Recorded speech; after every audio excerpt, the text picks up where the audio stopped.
Hello everyone. Let's study one more poem from Alfred Lord Tennyson, one of the greatest poets of Victorian age. Victorian age spans over a period of as many as you can say that 57, 58 years. It began with the crowning of Queen Victoria in 1837 and came to an end with the demise, means death of Victoria in the year 1901.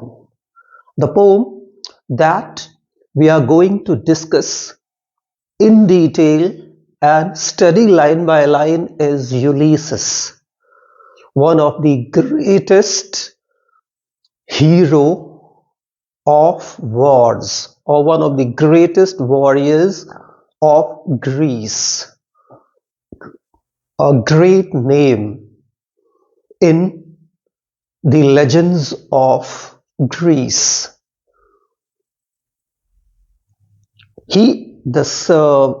Ulysses is also known as Odysseus. This very particular poem, Tennyson's Ulysses, to some extent we can say that is based on Homer's Ulysses and the reference of Ulysses in Dante's Divina Commedia. Since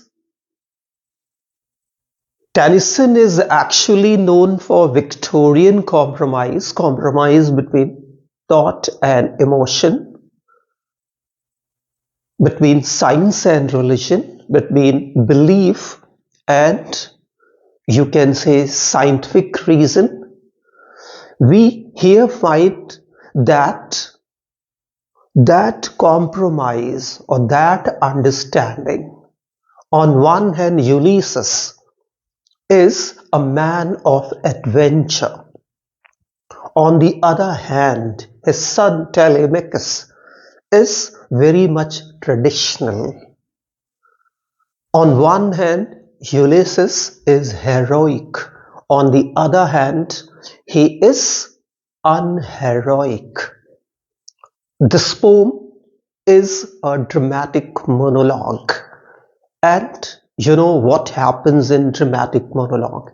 In dramatic monologue, we have a speaker, and that speaker is heard and seen speaking to an imagined audience or imagined listener. Same is the case here in this poem. Here Ulysses is seen speaking. Ulysses is heard speaking. And the way he is speaking, it seems that he is speaking to somebody else. Right in front of him are his fellow mariners. Those mariners, he spent huge amount of his life. He spent lots of years of his own life with these mariners he is addressing. So let's start this poem, beautiful poem, the poem that is known for promoting action, whereas Tennyson's Lotus Eaters is a poem that promotes inaction. So this poem is a poem of action, whereas Lotus Eaters is a poem of inaction. Lotus Eaters is also about Ulysses. In Lotus Eaters, Ulysses is on his way back to his country Ithaca after fighting continually in the war of Troy for 10 years, in which his country, Greece, registered victory. This poem is all about his life in in Ithaca after returning from that war, that is, War of Troy. How he felt his life absolutely different. He is land sick. Why? Because he has spent as many as 20 years of his own life, or large number of his own life he has spent on, you can say that large number of the years of his own life he has spent on the water of the sea, and that's why here, after spending certain years of his own life in his own country, Ithaca, after coming from War of Troy, he loses all the charm, all the interest in this life. So once again, he yearns, he longs, he develops a strong desire to go back and explore the new reasons on the new world. Once again, he wants to undertake a sea journey because he is landsick. So now let's look at the first few lines of the poem and enjoy it. It little profits that an idle king. See, idle, a king who has no work to do. Idle means no work to do. Idle means you can say lazy or lethargic or having no work. So he says, what is the profit of living a life of an idle king? The king who has no work to do. Why? Because he is a man of adventure. By this still that is absolutely silent, that is not in action, hearth fireplace among these barren crags, you can say rocks, cliffs, barren, fruitless. So he says, what is the profit? What is the use, or what is the advantage of living a life of an idle king? And what kind of a life have I been here living? Absolutely a worthless kind of life. He says, still hearth. He talks about the still hearth fireplace. Here fireplace stands for the warmth, passion, adventure. He is missing passion, warmth and adventure in his own life. So here he is making an analysis of his life in Ithaca after coming back from that long sea journey. So he says, what is the use? My life here in Ithaca is absolutely what? Absolutely worthless. No use of my life here. Why? Because he has a warrior in him. He has a spirit of an explorer in him. And that explorer and that warrior and that adventurous person in him now does not want to continue with this idle life in Ithaca. And what about the land? Land is absolutely barren. Ithaca was a rocky land. Ithaca had a rocky land. It was not fertile at all, and that's why he calls it barren crags. Matched with an aged wife, and see, here he calls his wife aged wife, old wife, but he forgets this very particular fact that he is also an old man, and aging is a natural process. See, he has no more interest. So see, if you look at this line from the feminist point of view, You have thousands of reason or solid reason to condemn and criticize Ulysses, because Ulysses is here anti-woman. We can say that to some extent he is misogynist. He does not have respect for his own wife. And if he knew this fact, why did he marry Penelope, the name of his wife Penelope, cousin to Helen, that woman of mesmerizing beauty? And because of her mesmerizing beauty, War of Troy took place. It means Penelope would also be a woman of extraordinary beauty.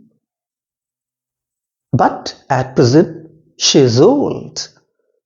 And because she is old, now the husband has no more interest left in her. And see about Penelope. She has waited for him for a long time. In his absence, she has many suitors. There were many people who wanted to enter her life, but she did not allow anyone in her own life and waited patiently for Ulysses. So here, Ulysses has lost all his interest in his whole wife. He says, I meet and dole. Meet means get, and dole distribute. Unequal laws. See, unequal laws, rules and regulations of the country Ithaca not equal, not unified. Unto means upon a savage. Savage, see the use of the word savage. For his own people, for his own countrymen, he uses the word savage. And if here he uses the word savage, there is, we can hear an echo of colonial mindset.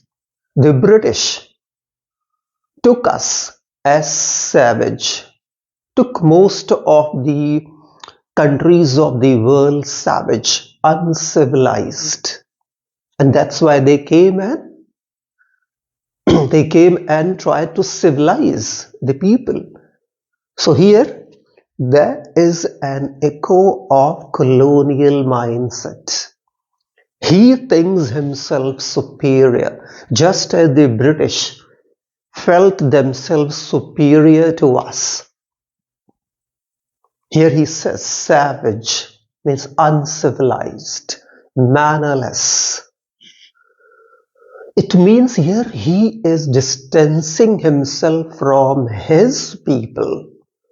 He looks at his people with a different kind of a mindset. He distances himself.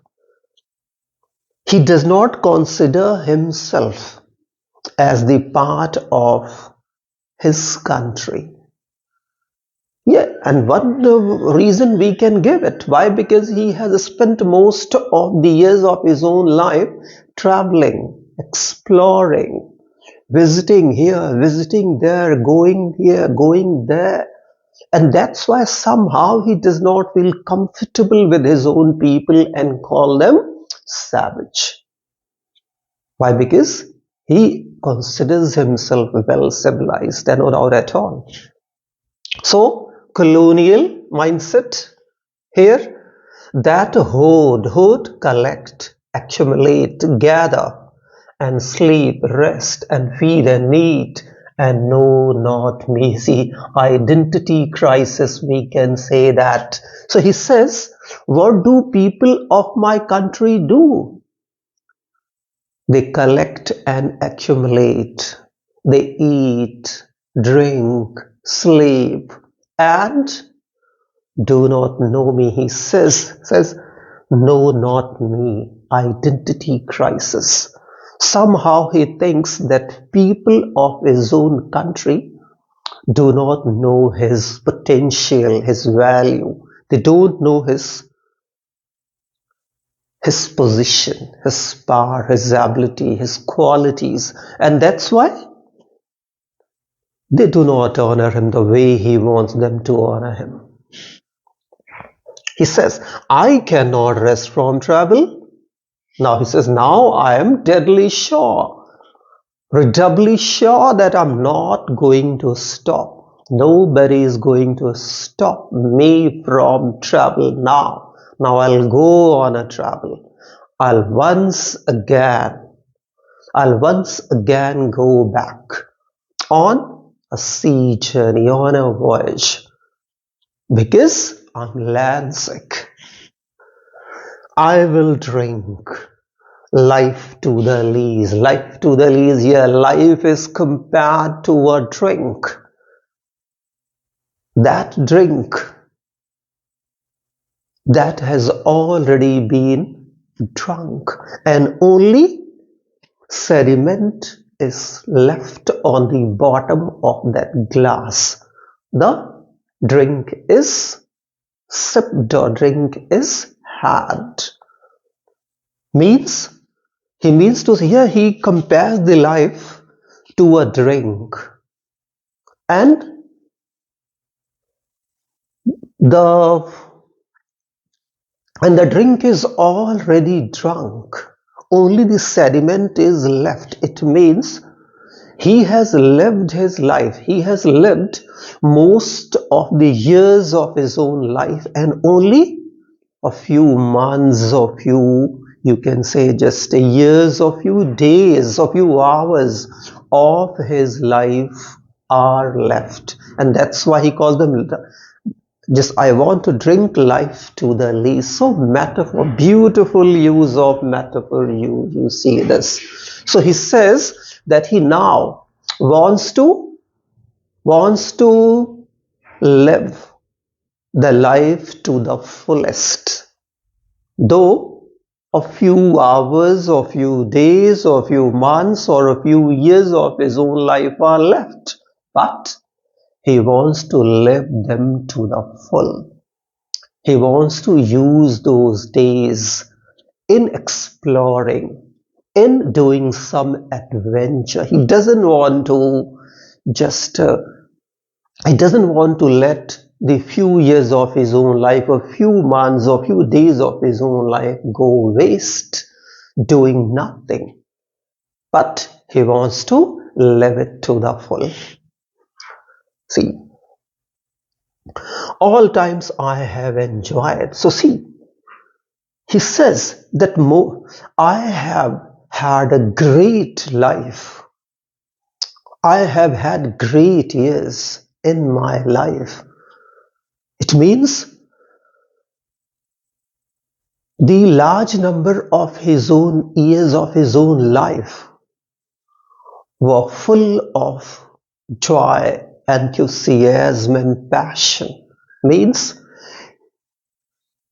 the most part of his own life, he lived it with great joy and fun and adventure. Why? Because a good number of years of his own life he spent there fighting the war of Troy from Greece. And apart from that, he spent as many as 10 years, or more than 10 years of his own life traveling on the couch of the water of the sea, visiting this island, visiting that island, meeting this kind of people, meeting this kind of person, meeting that kind of person, meeting this government, meeting that government, meeting or just coming in contact of this kind of culture, coming in contact of that kind of culture and civilization. And that's why he has lived his life in a very different manner, in a very luxurious manner. But now all that luxury and glory and charm almost gone from his own life, and that's why he has lost all his interest in his life at present and in Ithaca, and that's why once again he wants to go. He wants to get back to the sea. See, greatly have suffered, greatly, greatly have suffered greatly both with those that loved me and alone on shore and when. So he says that he has had good time in his own life, he has had bad time in his own life, he has had good time with his fellow mariners, with his fellow friends, and had bad time with them, and sometime he had good time all alone, and sometime bad time all alone. But those years were the best years of his own life. So he says, on the shore and when, through the scudding drifts, the rainy, just Hydus, a group of stars of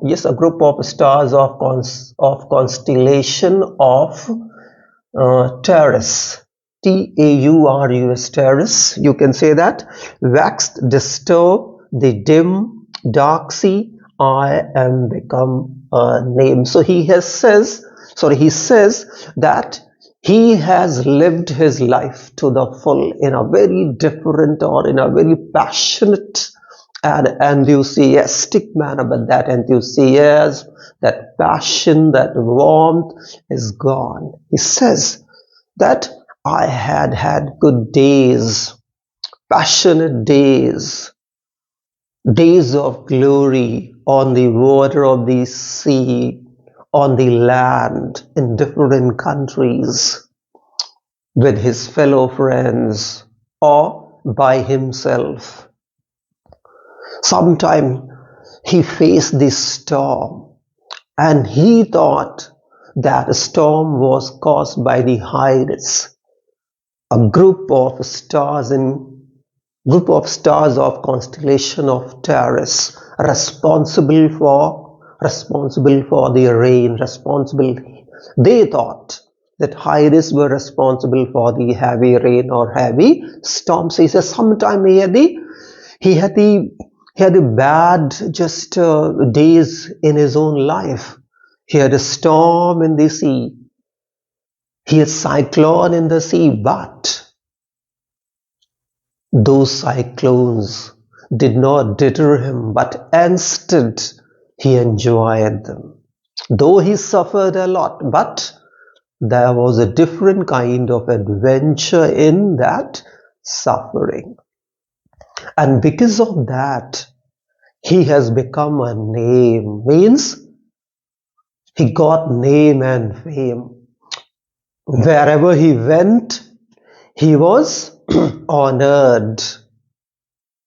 He was respected. Why? Because he says, I am become a name, means now I have made my identity.